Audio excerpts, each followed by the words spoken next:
This is ammonium nitrate, often abbreviated just as AN. Composed of small crystalline granules, it's a salt, but not the kind that you'll find on your table. It is produced by neutralizing nitric acid with ammonia before it's dried and granulated into pellets, and the resulting compound, NH4NO3, is often described as a kind of nitrogen battery, a compact and efficient way of storing nitrogen for transport and later use. In agriculture, it is a highly valued fertilizer, since it supplies nitrogen in two forms, ammonium and nitrate.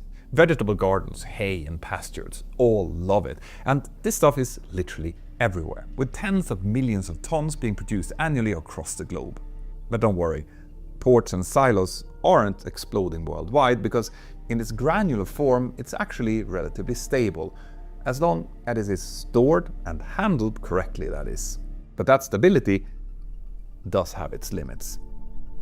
If it is exposed to intense heat, particularly in large quantities in confined spaces, or if it's contaminated, ammonium nitrate can become extremely dangerous. It is formally classified as an oxidizer, which means that it doesn't act as a fuel in the way flammable materials do.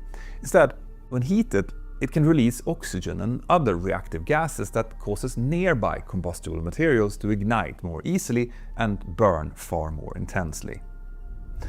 But then, if the heat is high enough, ammonium nitrate also begins to chemically decompose, and that decomposition produces large volumes of hot gases, including water vapor and nitrogen-based gases, and this process releases additional heat, further fueling the decomposition. So, what would happen if a stash of ammonium nitrate would find itself in a fire then, inside of a building? Well, as the temperature rises towards ammonium nitrate's melting point, around 170 degrees Celsius, the solid granules will begin to melt into a clear liquid.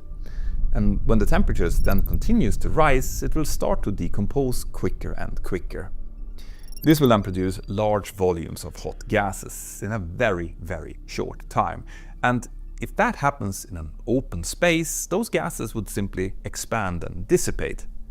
But in a confined and restricted environment, like a warehouse for example, this will instead cause pressure to build up violently.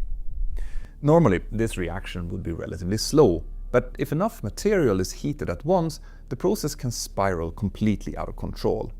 And when confined, that produces a powerful shock wave, experienced as a massive explosive blast.